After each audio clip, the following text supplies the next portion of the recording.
Your horse is not lost. If you... Cowboy cried when his horse was bitten by a snake, until an Apache woman said, "I have a cure." The desert did not breathe so much as it listened, and in that listening a man could hear his own ruin. Heat lifted off the red rock like a fever you couldn't break, and the sky was a hard, pitiless blue that made the eyes ache. I had ridden too far on too little, counting the slosh in a skin that had forgotten generosity, telling myself, one more mile, one more rise, one more lie a man can use to keep moving. The saddle creaked the way old bones do when they remember what it cost to stand. Cole, my gelding, the color of burned stone, took each step like he owed me, and I hated that I let him. I was 42 and tired of the arithmetic of survival: water, shade, distance, and the weight of names I no longer said out loud. The war had not only carved a seam across my shoulder, it had scooped something out of the center of me and left a hollow where prayer used to live. I told myself I was done with banners, done with orders, done with men who spoke about glory with clean boots. But a man can be done and not yet free. And a man can love a horse more honestly than he ever learned to love his own voice. We turned under a lip of stone where the shade fell in a narrow ribbon, a mercy as thin as a promise. Cole's ears pricked, then pinned. The sound came like dry beans spilled in a tin mechanical, sure, alive. I didn't see the rattler so much as feel the decision it made. The strike was a flicker and a thud. Cole screamed a ripped cloth sound that reached into my chest and tore something loose. He lunged and dropped. Dust boiled around us. I was on my knees before I knew I'd moved, my hands on his neck, my mouth saying, "Easy, easy." Like language could bargain with poison. 2 punctures bloomed above the fetlock, already swelling, already turning the color a man's eye refuses. Veins climbed like black roots under the hide. I'd seen death wear that pace before. A boy in a camp had reached for what he thought was a dog. We buried him before dawn. I pressed Cole's head into my lap, and the tears came the way. A storm comes to country that's begged for rain and forgotten how to receive it. "Don't leave me," I said, and the words shocked me because they were true and small and stripped of the armor I had worn since the bugles went quiet. A voice answered, not mine, not God, not anything I'd admit to if you leaned on me in a saloon. A woman's voice, low and steady, a melody that seemed made from the same fibers as the wind. I blinked grit and grief away and turned.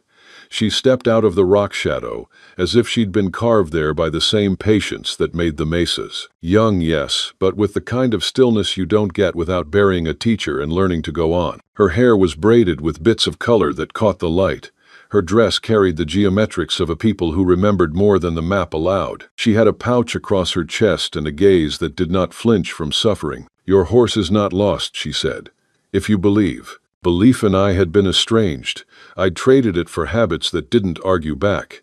But Cole shuddered in my arms and I was a man unmade. The gun at my hip felt ridiculous. I let it fall. "If there's a way," I said, my voice wrecked by sand and years, "do it. I'll believe." She kneeled by Cole's leg, unhurried in a way that did not disrespect time but refused to dance to panic's drum. From her pouch she laid out creosote leaves, mesquite bark, pale yucca strands, and a clay vial that held a slow, amber shine. When she crushed, split, sliced, and mixed, the air filled with a bitter, clean odor that made my eyes sting and my head clear. Smoke rose off a flat stone she set on a small, quick fire. The paste hissed and darkened. The desert's glare softened like memory seen through tears. She spread the paste across the wound. Cole bucked and I held him and begged again without shame. Then she drew a thin circle in the dust, with a red powder that glowed like iron at the edge of a forge. Her hands on my horse, her voice on the air, words I didn't know, and words I did. Life, strength, return. The chant made a rhythm my heart tried to follow, and for the first time since the strike, I felt something in the world lean our way. If you enjoy the story, hit that subscribe button right away. And if you don't, then just hit the like button anyway, to keep more Wild West love stories coming. She lifted her hands and looked at me. "The medicine can hold the body," she said. You must tell the soul why to stay. I had not spoken to anything that could be hurt by honesty in a long time, but I bent so my mouth was at Cole's ear and told him about the night he carried me past men who wanted my boots or my blood, how he chose the rocks and the shadows, like a general chooses ground. I told him how I slept on him and not the earth, the month after the letter came with my brother's name folded inside. I told him I needed him because I did. Taya, that would be her name, hummed low, and the sound seemed to stitch my words into the air like a seam that might hold. Cole's breathing stumbled, then lengthened. The tremors dulled to waves. I let go of the breath I'd been strangling and dared to meet the woman's eyes. "I'm Jim," I said. "Taya," she answered. "We wait." Then, we waited the way soldiers wait the clock useless. The sky, a map of omens you pretend not to read. Evening bled copper into the blue. A hawk rode a clean line across the vault. Somewhere a coyote announced the business of the night. When Cole's eyelid lifted and the dark globe looked for me, I let my head drop to him and laughed the kind of laugh a man saves for the thing he thought he'd lost and finds still within reach. Taya refused the coins I fumbled into the dust. "Remember," she said, "we are not what the towns say." Shame rose in me like heat. "I'll tell it right," I said. "I'll do more than tell it if I must." We found a seep the next dusk, a wet thumbprint under the stone where green dared, and I washed the poultice and set it anew with the tenderness of a sinner touching a borrowed Bible. Cole took water in small mercies. His heart beat under my cheek, not right yet, but stubborn. I looked at Taya across the rim of the pool. The wind lifted the beadtails of her braid, and the smell of creosote hung about us like a vow. I thought then that maybe belief is not a thing you hold. It's a thing that, when you open your hands, does not fall. Days are a long road when you're walking them with a mark at your back. We didn't speak much of what came next, because speaking draws lines on the air that men like Rusk can read. We moved by ritual instead. Break camp, check the swelling, ease the wrap, thank the shade, count the water. Cole learned a careful step that respected his wound and my fear of it. I walked often to spare him and to feel the ground argue with my boots. The desert ran on in its old language of heat and hiss and blade, but I had a translator now. Taya taught me to read a plant's shadow for where its roots might find what we needed, to read the sky for the honesty of its promises. Her voice was not gentle so much as exact. I found comfort in a person who spoke like that. We were 2 miles shy of the ridge when I saw the first sign we weren't alone. A mesquite branch broke in a way that said horse weight, not wind. A shine in a wash that said tin, not water. Taya had seen it before I did. Her chin tilted, not fear, not yet, but respect for danger. "We're watched," she said. Lyle Rusk had a face men remembered, because it belonged to a boy who learned early that other people's pain fit in his pocket. Folks in Grindstone called him Lizard, on account of the way his eyes didn't blink when a thing should have been human to see. He hunted Apache women because the law had holes, and the deputy who liked to wear his badge like a mirror paid better than a mine. We were a prize if you didn't have to see yourself to take it. Taya led us down into a crease where the heat pulled away at night. Cole stood easier there, as if the earth had leaned up to meet him. We kept the fire small enough to be a secret, and I let my shoulder rest for the first time since the strike. That was when the shot came deliberate, and far biting a spark off the stone as a calling card. A voice floated. "Evenin', strangers. You've got something that belongs to my employer." I stood before I thought to. Taya's hand was already on my sleeve. In the starlight, her eyes were both mercy and command. "Not here," she said, almost without sound. "This ground is wrong for you." She was right. The arroyo that sheltered us would trap us if bullets came like rain. I kissed Cole between the eyes like a superstitious man and smiled into the dark where Rusk smiled back. "Come and collect what you think you own," I said, and we moved silent, into the cut where the moonlight breaks into coins and the footing betrays anyone who gallops blind. Rusk followed because cruelty makes a man brave when he thinks the world agrees with him. He brought 2 others a laugh I'd heard in saloons, that emptied when the wrong hand touched a shoulder, and a silence that told me the third man wasn't a talker but a shooter. I took the bend left and let my feet find the proof I needed. Loose shale, a lip of limestone, a black bush that would hide a man and reveal a horse. Taya pressed her palm flat to the bank, listening to the way sound traveled through earth. "Here," she breathed, and it was a command as sure as any officer ever gave me. The first rider came fast into the blind. I didn't shoot the horse. A man who ever loved an animal can't do it, even when fear argues. I aimed for the rock above his hat brim, and the crack turned his brave into confusion. He grabbed leather and the mount twisted. Both went down. The second man fired wild and found only night. Rusk didn't waste bullets. He slid down, cat-footed, and I felt the old training wake up in my bones. You can hate the uniform and still remember how to live through a moment like this. We danced in the cut, me with the ridge, him with the angle, each of us measuring the other's willingness to bleed. The shot he put into my shoulder was light compared to the memory that lived there. It buckled my arm, and I tasted metal. I heard Taya somewhere behind me, her chant not as song now, but as a line she drew across the air to separate the living from the dead. Then Cole screamed the sound of a horse that remembers pain and refuses it, and the sound did something to me that pastors warn you about and forgive you for if you live long enough. I went at Rusk, the way shame goes at a man's sleep. We hit the wall and the moon went sideways. He got the knife into my coat. I got my forearm under his jaw. We saw each other then up close, where the stories men tell to themselves can't hold. "This is a lot of trouble for a cause with no him," he said through his teeth. "Not everything that matters has a choir," I said, and we both reached for the same gun in the dust. If you like Wild West love stories or Wild West stories, drop a bunch of 1 second and your place in the comments for the Wild West Love channel. Tell me where you're listening from, so I don't feel so alone out here. The gun went off somewhere, not in my hand and not quite in his. Echoes run strange in a cut like that. What I know is the second man chose to run, and the third lay quiet in a way that means a wife will watch the road and not see him. Rusk did not die. The Arroyo decided he should live with the new notch my bullet carved along his jaw. He crawled into shadow and swore by a deputy's badge. "Grindstone," he hissed. "We'll finish this like gentlemen with friends. Gentlemen don't sell people." I spat blood to prove I was still titled to the word man. We pulled back into the lean dark that gathers where two stone walls almost touch. The moon thinned to a coin's edge, and the wind in the cut felt like a mouth breathing against my cheek, hot, then cold, then nothing.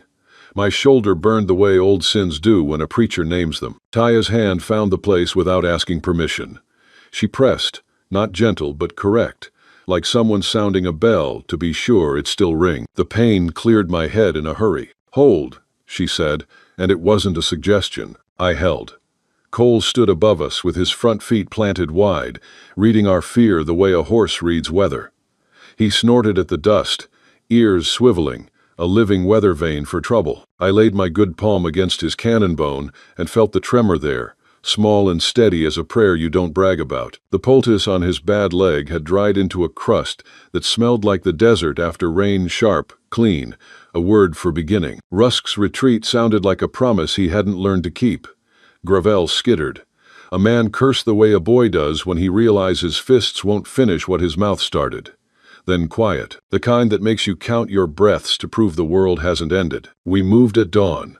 Not because we trusted light, but because men like Rusk did. The horizon bled from iron to rose, and then to the washed bone of day. Taya tore my shirt with a clean, simple motion, angled the cloth under my arm, and set the binding with a strip of yucca fiber that clung like a vow. She chewed a bitter leaf, spat the paste onto her fingers, and rubbed it into the puncture where the bullet had kissed and run. The taste crawled up the back of my throat, as if my body meant to share her medicine, whether I asked or not. "You'll keep the arm," she said, "if you behave." I nodded like a horse that knows the bit is right, even when it chafes.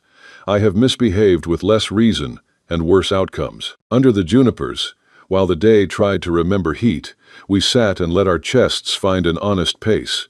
Shade puddled around our boots. A cicada started up the way a drunk tunes a fiddle and then, remembering the song, played it true. Taya's voice carried low, without decoration, telling me what the army men did with numbers and how numbers lie. At San Carlos they counted heads, not histories. They stacked bodies in rations and called it policy. They wrote down births and deaths in the same ink and thought the arithmetic of that page meant order. They forgot to count grief, which is the only tally that ever changes a man. Her grandmother had sewn with bone needles and the patience of centuries. "You stitch a wound the way you stitch a life," Taya said, eyes on the bandage she was making out of my sleeve. Small, even, tight enough to hold, loose enough to breathe. She tied the knot with a flick that told me she'd done it for girls, for men, for horses, for herself. "And when you leave a place," she added, "you leave it cleaner than you found it. Even if the only thing you can clean is your own tracks." I did not tell her about columns of blue marching along river roads and the music of brass that tried to make slaughter sound civilized. I did not confess the part of me that had loved the movement of 100 bodies answering a single hand, because that part of me had not yet forgiven itself. I looked away because I had been a man who asked for songs once, and men had died because some officer wanted one. Cole carried me when he should have been carried. The irony did a small, mean dance at the back of my throat. I slid down and walked beside him to pay back what I could with steps. Taya let me choose that penance. Pity is a poor medicine, and she refused to dose me with it. We made camp in a pocket of stones that had the kindness to bend the wind. The place smelled of creosote and old storm. There, between the smell and the salt of tears that belonged to more days than this one, Taya told me what I already suspected. Rusk worked for a deputy in Grindstone who liked to wear the law like a costume at a play only he enjoyed. Apache women went missing from the edges of town. A man who asked questions found himself meeting the end of a misunderstanding. "I can ride around Grindstone," I said. The sentence sounded like the man I had been careful to the point of cowardice. Shame has a flavor, copper, dust, and a memory of a door you didn't open when someone needed you. Or, I said, surprising myself with the way the word walked right out of my chest, "we can ride through." Taya's mouth did not smile, but it softened. Permission braided with warning. "Through is a road," she said, "but we will not go to give him blood. We go to take the knife from the wrong hand." We scouted at twilight because it's the hour when everything pretends to be something else, and a man can wear his decision like a cloak. Grindstone lay sullen in its basin, the street a scar across its face. The saloon burned more candles than any church around those parts, and the jail's door wore iron the way a cheap man wears a ring too big, too bright, meant to impress a mirror. A dog slept under the porch of the general store like he knew better than to stand watch for men who had stopped watching themselves. Rusk swaggered down the boardwalk with a fresh bandage along his jaw, displaying the wound like a medal. The deputy laughed when he saw it, a sound like a tin pail kicked down a well, and clapped Rusk's shoulder with the easy intimacy of men who traded favors you can't launder. My arms goosefleshed the way they do when lightning claims a hill you haven't climbed yet. I felt for the place in my chest where fear and duty sit side by side and refuse to change seats. I don't believe in clean work when it comes to dirty men, but I believe in right ground. South of town, the arroyo narrowed to a throat where the moonlight broke itself on limestone. A man who didn't know the land would come eager and leave humbled. We salted the choke point with small surprises. A bed of fine gravel that skated under a boot, a dry branch hung at a height that would make a nervous horse shift, a line scratched into dust where Taya's red powder drew a circle as thin as a blade. "Not magic," she said when I glanced. "A reminder." I thought of the war, not its speeches, but its maps, and wondered if I had learned something worth keeping after all. Night dealt the cards. Russ came with 2 new boys made of whiskey and advice. Cole shifted under me, favoring the leg but game in the way.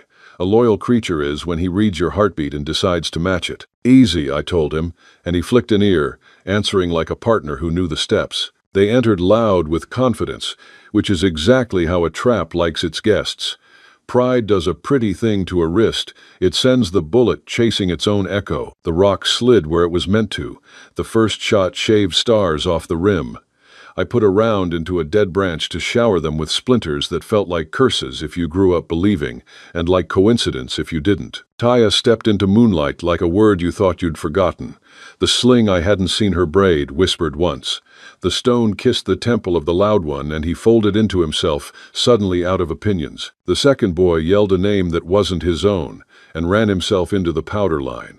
He skidded, flailed, and fired upward in reflex.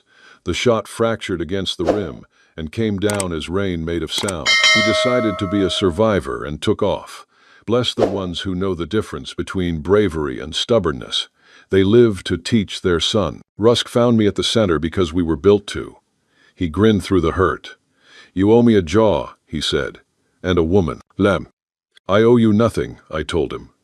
But I'll pay you what you've earned. What happened next lives in the part of a man he doesn't throw around in stories unless he wants to hear himself too much. We closed. He smelled like cheap soap used wrong, like rage kept in a tin. My shoulder screamed at the twist he put on it, and I returned the lesson with a heel to his knee. We hit the wall and slid in dust that used to be mountain and would someday be mountain again. He had a knife that looked expensive in the way useless things do. I had the ground and a prayer I didn't name. Quit, he hissed, breath sour with the lie he was. You're alone. Sometimes alone is cleaner, I said. Gunfire bloomed from town 1, then 2 shots, then a scream that had a badge in it. Shame can shoot straight, and that night it did. A man in his nightshirt, one of the store clerks, I learned later had watched too many women look at the door that didn't open. He waited by his window, hands trembling, the way a boy waits to prove something to himself. When the deputy shoved 2 girls from behind the jail like he meant to move them to a quieter sin, the clerk raised the rifle he inherited from a father who'd taught him to kill snakes and not to enjoy it. The deputy spun twice and lay down and remembered how to be still. The echo of those shots wandered into the arroyo and gave me what I needed. Rusk's eyes blinked, for the first time since I'd met him, and a blink is a prayer answered if you're quick. I wrenched his knife hand into stone, heard the knuckles bargain, and then surrender. He clawed my face with the other. I tasted iron and dust, and the old shame that never leaves, but learns to ride quieter. Taya's shadow fell over us. Enough, she said, and I believed she could make the earth obey if she asked twice. She did not strike. She did not gloat. She stood and altered the air with the way she occupied it.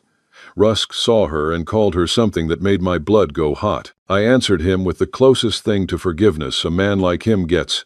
I let him live to carry the shape of his defeat. I took his knife and threw it into darkness, where coyotes might argue over its usefulness. He backed away, stunned into honesty, and tripped over the limp boy Taya had stoned to quiet. He looked at me the way a thief looks at locks, and I understood the next few days of my life were going to include him. Grindstone, he said again, but there wasn't much hiss left in it. He went. The night exhaled. We stood in that thin-walled silence and counted what we had not lost. I touched Cole's neck and felt a heart that still believed in me. I looked at my hand on his hide, scar over scar, and thought how a man is just a book of healed things, pretending to be a single story. We climbed from the cut as the moon tired itself out. The town met us with a mess of faces hung with whatever each one had brought to the day. Guilt, courage, curiosity, the relief a person feels when somebody else rings a bell you've been sleeping beside. Hats came off. A woman with white in her braids pressed both palms to her mouth and made a sound that stitched the last hour to a decade. She had a sister who hadn't come home. I couldn't meet her eyes long. There are griefs you nod to, not because you don't respect them, but because respect knows its limits. The clerk stood on the jail porch barefoot, the rifle slack in his hands, like he'd just realized what it means to be responsible and right at the same time. I didn't aim to kill him, he said to nobody and everybody. I aimed to stop what was going to happen. The sentence trembled but stood. A good sentence, the kind you can build tomorrow on. We opened the ledger on the deputy's desk, because sunlight deserves paper. Names, dates, amounts. Notes in a tidy hand, as if careful handwriting could tidy sin.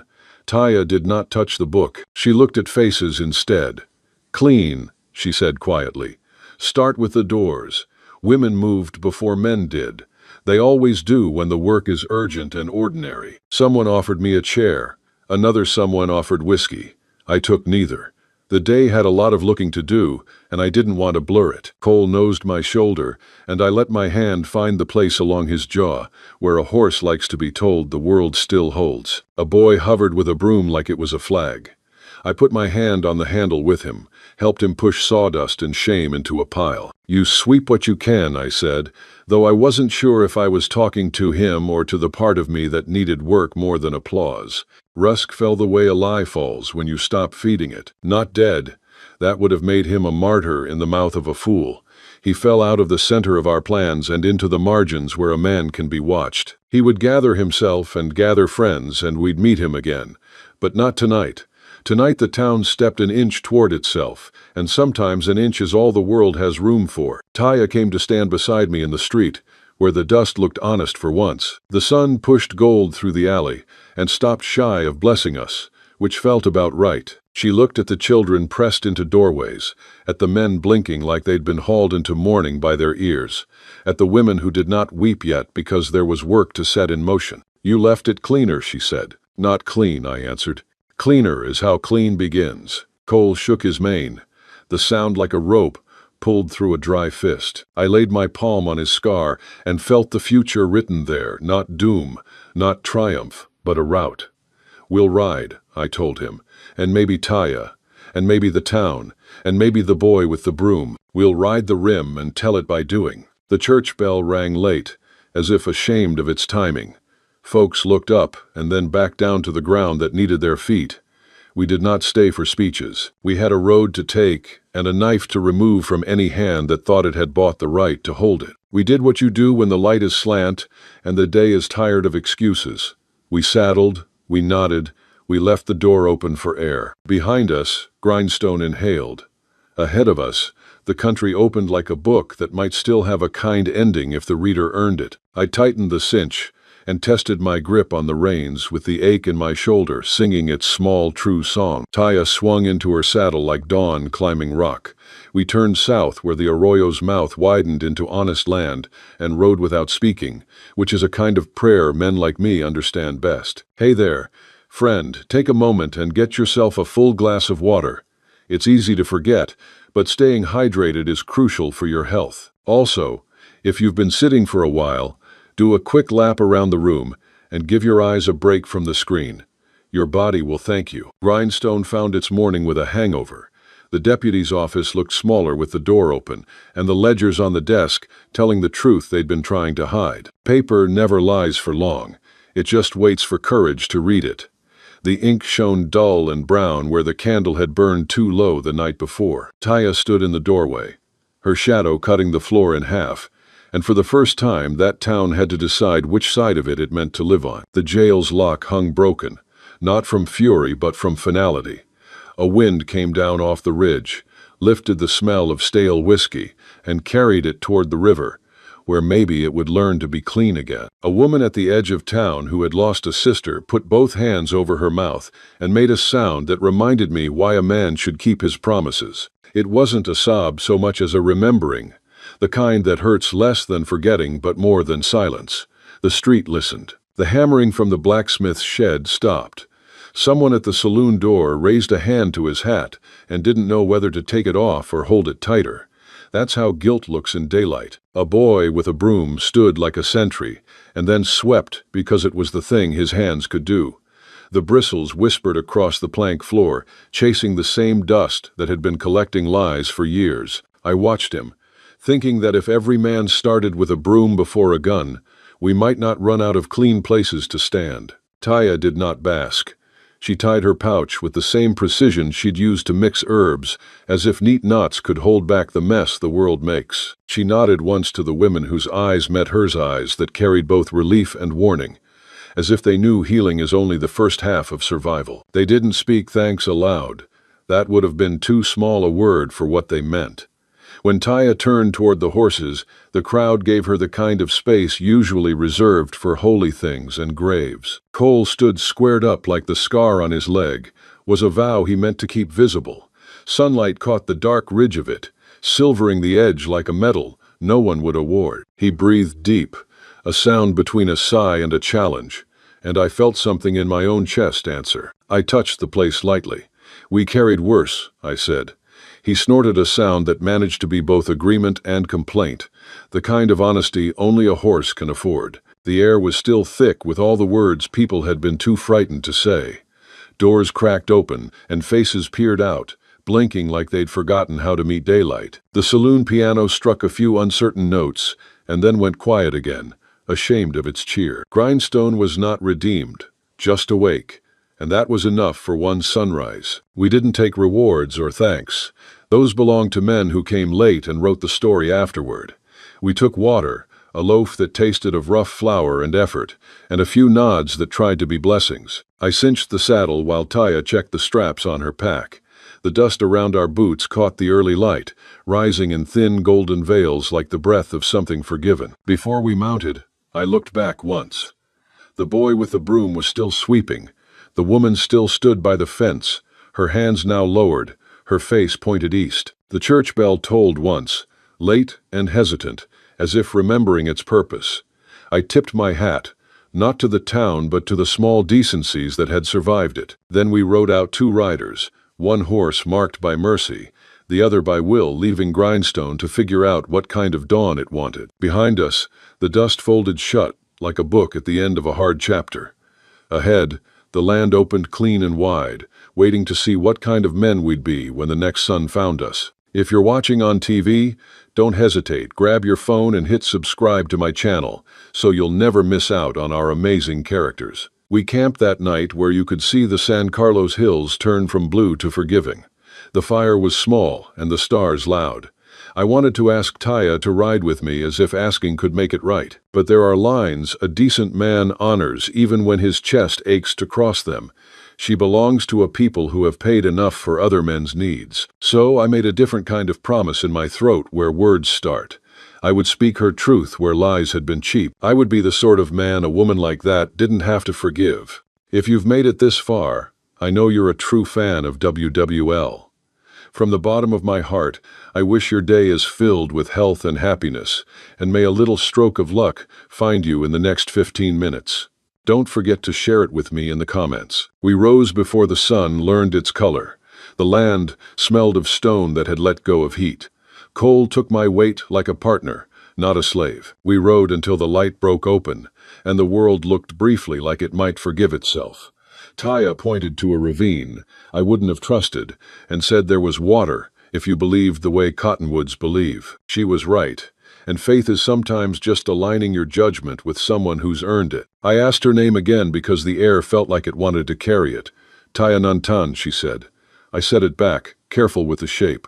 She gave me a look that was almost a smile. James Holliday, I said, offering the whole of it like a hand. Jim, she answered, testing it like a bead on a string. A hawk cut a clean line overhead, and we both watched without pretending it meant more than flight, and still finding in it the thing people find when they need to. We came to a rise where the world opened like a book whose first page you remember and whose last you haven't dared. San Carlos lay beyond hard history, soft morning. I reined in because a man should not cross into another's story without being asked.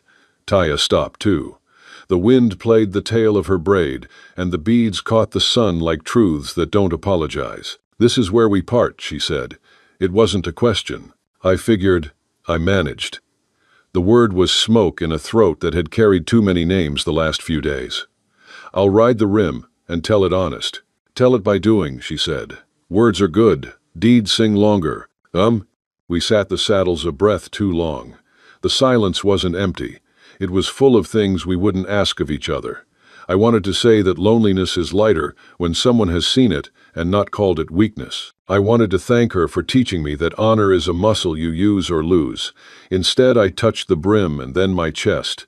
She did the same, and that was enough. We turned our horses like 2 halves of a coin and started our separate circles that still felt like one. Before the ridge took her from me, she looked back, small against all that space, and lifted her hand. I lifted mine. The distance between us was honest and kind. Cole tossed his head, and the scar caught the sun and held it. I laughed quiet, full. We're not done, I told him. Not by a long mile. Today's story is about pains that seem to have no way out until a small ray of light changed everything. Do you believe that, even in the darkest times, there's always a miracle waiting at the end of the road? And if deep down you still believe that God is watching over you, quietly arranging everything, then right now, leave a comment, AMEN, below this video. Because who knows, at the very moment you write it, a blessing may quietly find its way into your life.